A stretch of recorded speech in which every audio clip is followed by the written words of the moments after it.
All right. So, Bitcoin, I bought some. Did you? I Recently? bought some. No, I actually bought some a while ago, and I don't remember how much I bought at, but I know it's been Okay. sitting at about 34,000 a coin as of late. Yeah. Or I should say, as of late, it has doubled again. So now we're looking at, I think, 72,000 or something like that. Yeah, in that range. Why does that happen? I know in most cases it's like supply and demand, but I would also assume 2 weeks ago when it skyrocketed, it wasn't like there was a bunch of people sitting around buying it. How does Well, it work? actually, there was. So recently, there was the government allowed ETF issuers to create the first Bitcoin ETFs. So you're familiar with ETF, right? Yes. Okay. So BlackRock, Fidelity, a lot of these like large institutions, they finally got their applications approved for an ETF. So I think it was January. I want to say like 11th or 12th or something like that, mid-January, basically, where all of these companies, the ETF got approved and they were allowed to start trading Bitcoin that at that moment. So what happened was, of course, all the people who are institutional buyers who were never really able to buy Bitcoin or put it on their balance sheet were now able to basically buy a stock that holds Bitcoin for them. So there actually was a massive flood of buyers. And I think I don't know the exact number, but I want to say something like the ETFs are buying 200 or $300 million of Bitcoin every day. So that's a That lot of makes buying. sense. Yeah, if you think over the last couple of months, they've been buying literally hundreds of millions of dollars. I want to say today was the largest purchase day where I think it was $1 billion of Wow. Bitcoin purchased by just the nine. There was nine total ETFs. So this just started, right? Like this just started where ETFs are buying over the last few months. So I think when you saw, call it 6 months ago, when it doubled at first, when we kind of came off the low, I think that was a lot of people like yourself or me and other people out there who were like, look, we know the rumors about these ETFs, they're coming. We know that the halving, which is actually coming this April, that's happening. And I'll kind of explain that. Um, and then we know that at some point the ETFs are going to get approved, right? So knowing that that much demand is coming along with the supply shock, I think that's why you saw that initial kind of bump. And now over the last few months, you saw this extra bump where there's just been an incredible amount of demand recently. Okay, so we talked a while ago. You kind of predicted this. This might be a dumb question, but is that from just watching the news and knowing that this was going to happen with these companies? Meaning, how did I know that that was going to happen? Yeah. I mean, Yeah, generally speaking, I imagine it's the people that follow the news and see, either new products that are coming out or new companies. And you kind of guess where things are trending. And based off what you just said, I would imagine if I knew that was coming, this year, that would be a yeah, good indicator that the price would go up. yeah. No, I think it's a good question, and I think like most things, um, any domain that you follow, the news, you hear stories about, you read up on, you're going to have some information where you feel like you can act on it. I think Bitcoin is kind of a macro asset, though. Like I was telling you about this probably 4 or 5 years ago, right? Where it's like, hey, like there's this thing, like I started buying some of it, didn't know much about it, but as I started to learn, it was like more and more interesting.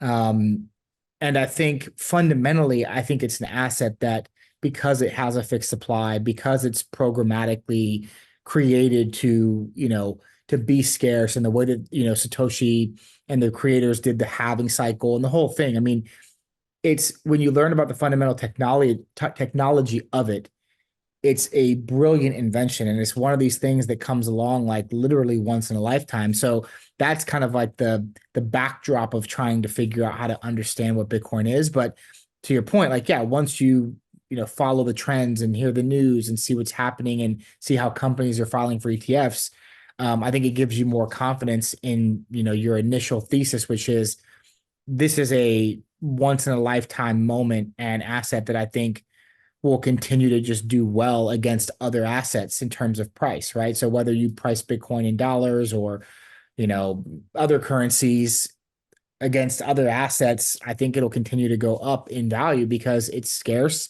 and there's going to continue to be a high demand, especially when everyone in the world can buy it. So it's not like, if I'm a kid in, China or Africa or, Europe, and I wanted to buy Apple stock, like I might not have the same kind of access to Apple stock as I would to, Bitcoin. So when the demand is technically the whole world and the supply is fixed, that alone gives you, kind of a supply demand dynamic that's hard to beat. Okay, so you mentioned having, having, Yeah, yeah, having. having, yeah. I just saw that somewhere like last week. What does that mean? So basically, how when Bitcoin was made programmatically, the inventor or inventors put in where the block sizes, so the way that you actually create Bitcoin, and when you hear about mining, um, every block of transactions that gets created has to be validated. And so the miners validate those blocks. So every time a transaction happens, a block goes into, or a transaction goes into a block, and every 10 minutes, there's that block has to be validated. So what miners do is they compete to validate that block. So they basically have this extremely hard, let's call it math problem that has to be solved. And this math problem takes a lot of computational power, right? So if you have a miner, I have a miner, we all have nodes that we're running the Bitcoin code on. We're competing to validate that next block. And if we become the miner to validate the next block, we get a block reward. So when Bitcoin first started, I think the block reward was 50 Bitcoin. So if you validated one of the blocks of Bitcoin back then, you would get 50 Bitcoin. And every 4 years, that amount halves. So that's why they call it the halving, because it goes from 50 to 25, from 25 to 12 and a half, 12 and a half to six and, a quarter. So and now in April, it's going to go down to 3.125, which means, again, whoever solves that equation to be able to validate that block, their block reward will be now 3.125 Bitcoin. And so that just basically means the supply is constantly going down every 4 years. So every 10 minutes when Bitcoin first started, 50 Bitcoin were being mined. And then 4 years later, 25 Bitcoin were being mined every 10 minutes. Today, every 10 minutes, six and a quarter Bitcoin are being mined. But in April, so coming up in, call it roughly a month, 3.125 Bitcoin will be mined every 10 minutes. So again, if you can imagine, we've got these ETFs and these big institutions that are literally buying hundreds of millions of dollars of Bitcoin per day.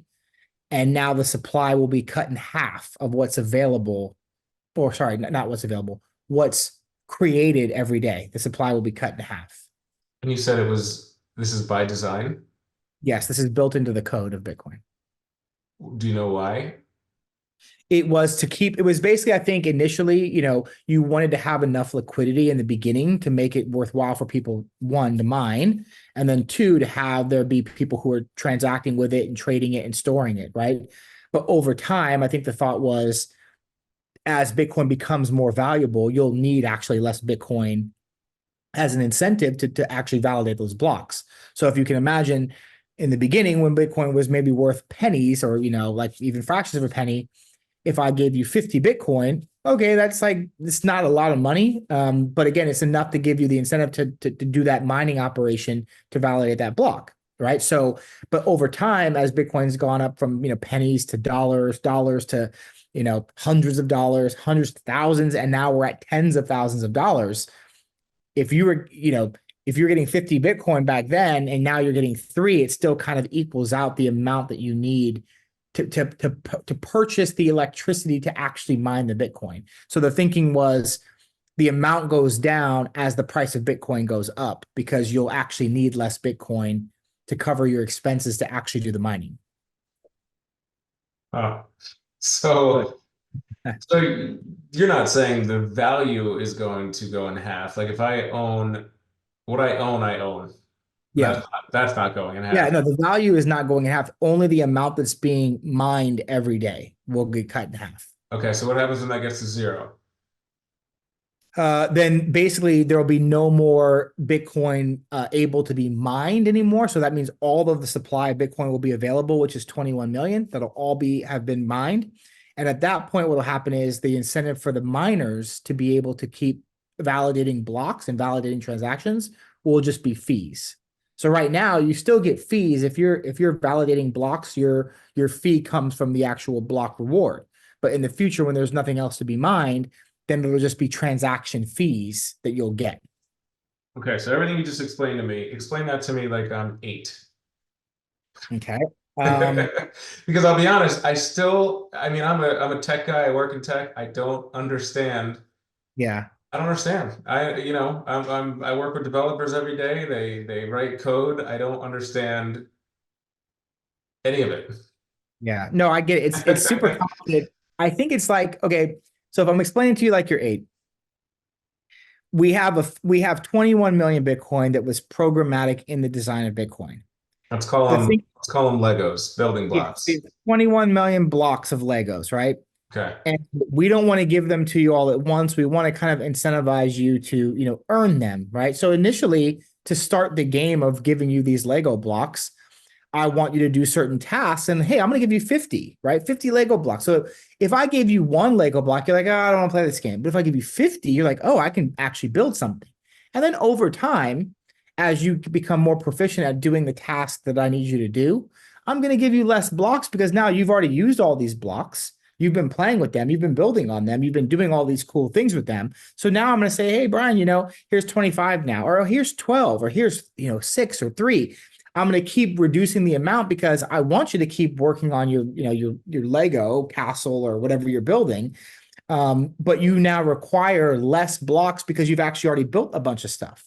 So the idea would be, and again, in terms of like price, it would also mean that if you knew you had to work for this lesser amount of blocks, that each block to you becomes more valuable. So say if you're building the top of your castle and you want to finish this thing, that's really valuable to you. So you're going to work really hard to get those last 6 or 3 blocks, right?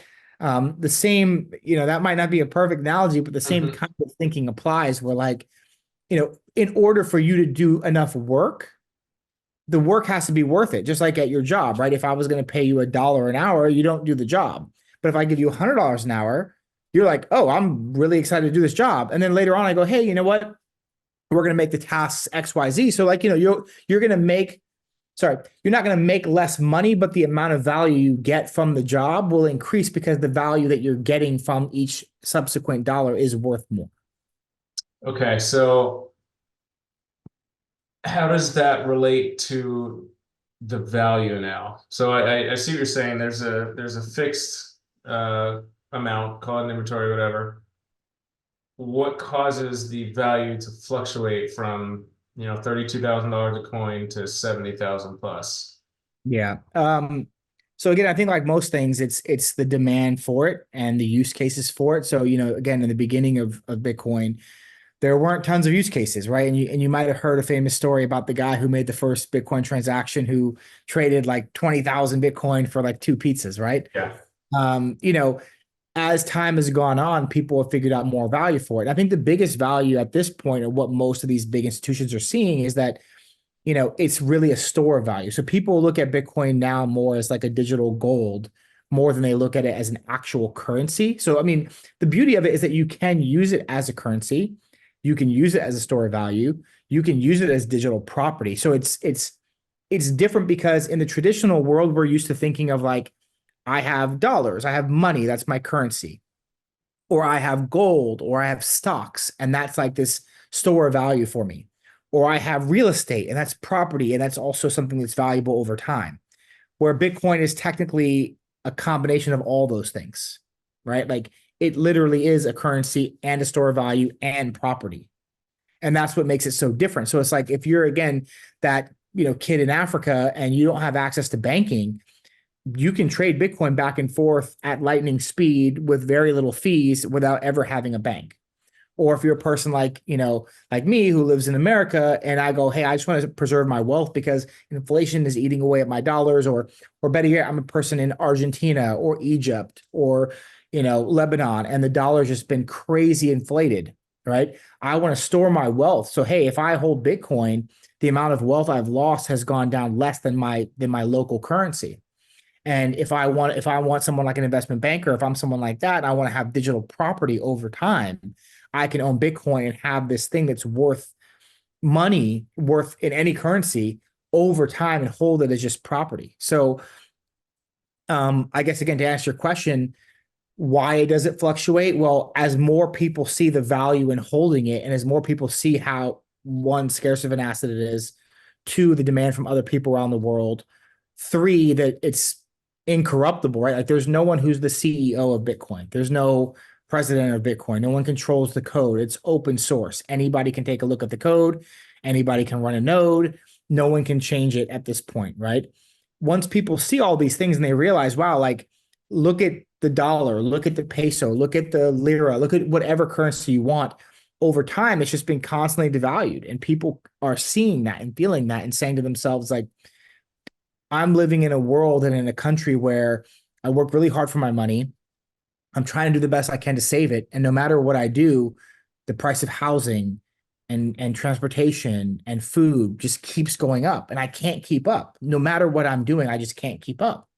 So the average person is looking for things where can I store my wealth, right? And if you look at over the last, especially 20 years, people who've been able to not only keep the value of their money, but also increase it have been people that have owned assets. So if you've owned real estate, if you've owned stocks, you've done well, right? But like the average person doesn't own real estate, doesn't own stocks. And even people who own, a home, they don't really own it as an asset. They own it as a liability. It's their home that they pay for, that they have to take care of. They're not owning it like an asset where it's a rental property or an Airbnb where it's producing income.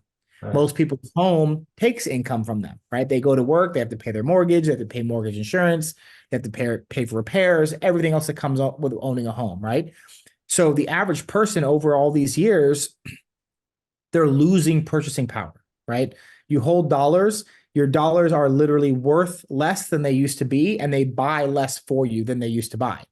And Bitcoin, if you look at the charts, you can see that over time, it's increased against the dollar, just like other assets have. So just like housing has, just like stocks have, it's increased. So the price will go up the more people see that this is valuable and the more people want it.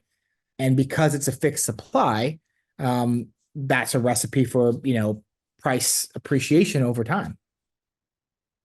Interesting. So I know you don't have a crystal ball, but how many years do you think it'll take? Well, I mean, if I'm not mistaken, I think we can purchase things with Bitcoin now, but obviously not as frequently as you can with cash. I mean, how long do you think before you see a house on the market for 5 Bitcoin or a pack of Skittles for 0.00000001? Yeah, I think what is more likely to happen in the future. I mean, because to your point, you can purchase things today with Bitcoin, and actually you can purchase a house, you can purchase skill, you can actually do all those things with Bitcoin today. The thing is that the average person hasn't really truly adopted that yet. So although it can happen, we're not really seeing it because say I can get a Coinbase card, right? And on my Coinbase account, I can assign Bitcoin as my asset.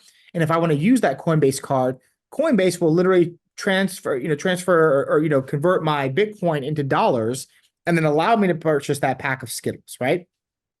So I'm not technically spending Bitcoin. I'm allowing Coinbase to convert my Bitcoin into dollars and then buying it. But technically, I believe that's how it's going to happen on the back end is in the future, you might have Bitcoin in some kind of digital wallet. You might have Ethereum, a Solana in a digital wallet, and you might have a US dollar or a digital dollar in a wallet.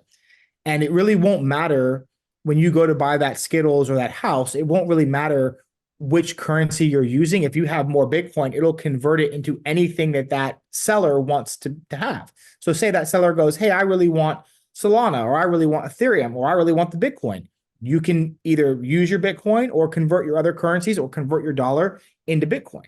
I think that's probably the most likely thing to happen. So, and of course, there are going to be some vendors, some stores, some companies who will literally just take Bitcoin. I mean, if you remember a few years ago, Tesla for a while was actually taking Bitcoin to buy a car. Like you could literally buy a Tesla with Bitcoin. So the infrastructure is actually in place to do all these things. It's just not as widespread. So I guess your real question is how long before it's truly widespread? I would guess in the next like 5 to 7 years is my guess, where like legitimately you might be able to go to places and they legitimately accept Bitcoin. Now the question will be, how do those things get taxed, and all the logistics behind that stuff. But again, the infrastructure is in place now, and if you go to other parts of the world, this is way more common. I think because we're Americans and we think as Americans and we see American stores and companies, we think this is super far away. But if you go to other parts of the world, there are legitimately places that are taking Bitcoin and other cryptocurrencies, as a normal medium of exchange. And especially a country like El Salvador, a few years back announced that Bitcoin was going to be a national currency. So in their country, you can legitimately spend Bitcoin just like you can the dollar. So I think that's going to become more and more common, and I think you're going to see that more and more. So again, my guess is 5 to 7 years, but that'll all depend on adoption, and I think more importantly, taxes. That makes sense. Does it worry you? I think I know the answer, but does it worry you that it's completely digital in the world that we live in with AI coming? And I mean, what if you wake up one day and your wallet's empty? I guess it's no different than your Chase I account. mean, yeah, I think here's the thing, right? Like in terms of security, yeah, if I have a Chase account or a PayPal account or a Venmo account or a Cash App, I But mean, it's all all secured, right? you're right, but Bitcoin is the most secure network that's ever existed. It's I'm it's so, sorry, I should say secured, insured. well, I'm not 100% sure how those things are insured. I'm sure there's some element of security there, but I think the difference is that you're having to trust that third party to insure it. And again, like we've seen, you can be on a phone call with a, Chase or Cash App or PayPal representative, and they go, "Oh, well, we don't know if this charge is fraudulent, or we don't know if you didn't do this, or we can't fund it." I mean, you're kind of at their mercy. Whereas with Bitcoin, I think the difference is, of course, there's always risk, but I think the reality is that the Bitcoin, mainnet has never been hacked, and it's been Mhm. tried. And this is 15 years now we've been in this. It's operated. It's never had an outage. I think maybe there was one time where it went down for maybe a few seconds or something like this, but Yeah. years ago, and it's never been hacked, right? So it's the most secure computing network in the world. So I think, to answer your question, like, would I be worried that it's just digital and that you have control? Like, not really, because I think there's going to be other safeguards in place in terms of third parties that allow you to spend this. And because it's on a blockchain, you'll always have the transaction record of that. If someone were to steal your coins, you might not be able to see that person's name, but you'll be able to see their actual wallet address and where it went.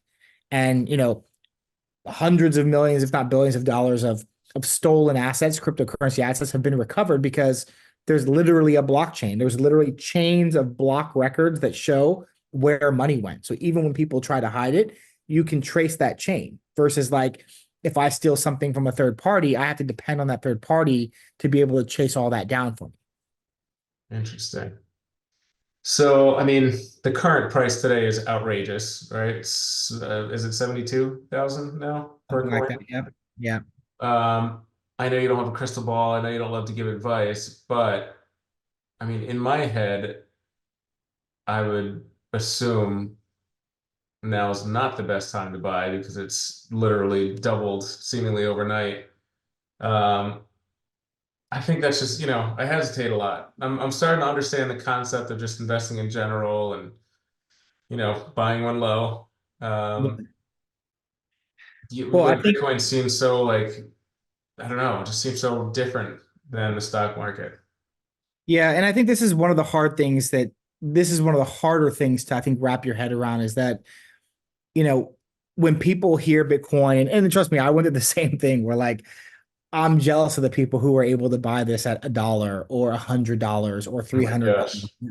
I'm so jealous of that, right? But remember, no matter what point we buy, we always think we're paying too much for it. So the Right. guy who bought at 300 and saw the guy who bought it at $1 is like, oh, I'm too late, right? We're always saying that. And, I think the one difference with the stock market is that it's hard for us to truly appreciate the value of, let's say, an Apple share or a Google share, because remember, they've had stock splits throughout the years. So I don't know what the non-split adjusted price of Apple or Google would be, but it would be in the hundreds of thousands of dollars, like hundreds of thousands. So we see Apple share and we're like, oh, it's $150, or Google, it's $200. But that's not truly the actual price of it because the shares have been split over the years. So if you took the original amount of Google shares, again, I don't know the math, but I'm going to guess that it would be in the hundreds of thousands of dollars. I didn't know Like, that. for example, like Berkshire Hathaway, if you look at their Class A shares, they've never split. So to get one share of Berkshire Hathaway costs like $400,000 today. Wow. So, you know, if Berkshire Hathaway, which is a company in America that only has American investors who can afford one share, can have a share price of $400,000, then what is an asset that the whole world might want that has 21 million shares and will never split, and every country and company in the world can buy it? Like, what could that price be? So, again, without having a crystal ball, I still think Bitcoin is cheap. Like, it seems crazy. Like when you go, we came from a few dollars to $70,000, but I'm more and more convinced that it could be worth legitimately in the millions of dollars. So I think if you look back and you go, when it's worth a million, people will go, I wish I was the guy who bought it at 70,000. That's fair. So do you remember when I feel like recently it dipped down to Mhm. 34,000? Is that right? Like it was like Yeah, at one a point little bit higher. so I think late 21 or something like that, or into 22, it was at the peak. It was, seven, close to 70,000. It dropped all the way down to about 15. Then it went from 15 to about, 20, stayed around 30 for a while, and now it's back up to 70. So yeah, I mean, it's a volatile asset because it's definitely something where, as people who've been mainly retail people have got in and out, and played those 4-year cycles, there's been bigger swings. So yeah, we did have a big dip. And I still think even at 70, there's a chance it could drop 20 or 30 or maybe even 40% from here before going back up. And even if it goes up, I think a lot of people think this particular cycle, it could be worth 150 to 250,000 this cycle. What I and think what's the cycle as far as the halving, you mean? so. Yeah, these every 4-year cycles. So like right now we're in, the halving year. So then usually from the halving year to the year after is when we see the biggest price appreciation. Mhm. Then the year before or the year after that, usually we'll see the dip. And then we'll have a year of kind of like recovery before we see the next, turn of the bull market. So generally it's been like 2 years of bull market, 1 year of stagnation, and 1 year of bear market is kind of how it's gone roughly. So what I'm hearing is buy now at 72,000. Keep an eye on it. It'll most likely dip, hopefully about 40% if it does, buy more, and just keep buying. I honestly think you just keep buying. I think you know, if you see dips, what I try to do is I try to buy more. If I see a dip, oh, I'll buy more today, right? But I try to just buy like most people who are really invested in this. Like, I have an allocation I put every single week, and I buy every week. Doesn't matter the price, because if I think that this is going to go to $1 million, it doesn't really matter if I bought it at 54,000 or 68,000 or 72,000. Like, it won't matter. Like, It's when it's true. at a million, you'll go, oh yeah, those were rounding errors to what I was buying. So um I think you just keep buying. And I think because this is such a scarce asset, and because so many companies and countries and hedge funds and sovereign wealth funds are all going to be buying this, there's only 21 million. And even out of that 21 million number, it's estimated that something like 4 or 5 million might be lost. Not accounting for the 1 million that the creator Satoshi has in his wallet that's never moved, and then on top of some of these perma bulls who are never selling their coins, like a Michael Saylor from MicroStrategy. There's really not many Bitcoin that will ever exist. Interesting. All right, great. We're out of time, but I made a note. I think next time I'd like to talk to you about market cap, Sure. because I think that's one thing that I really need to understand what to invest in. I've got a lot of buddies, it's always the first question. It's like, if I ask, is this a good investment? It's always, well, what's the market cap? Uh, Yeah, so that'll be next. for sure. Let's do it. Awesome. This was helpful.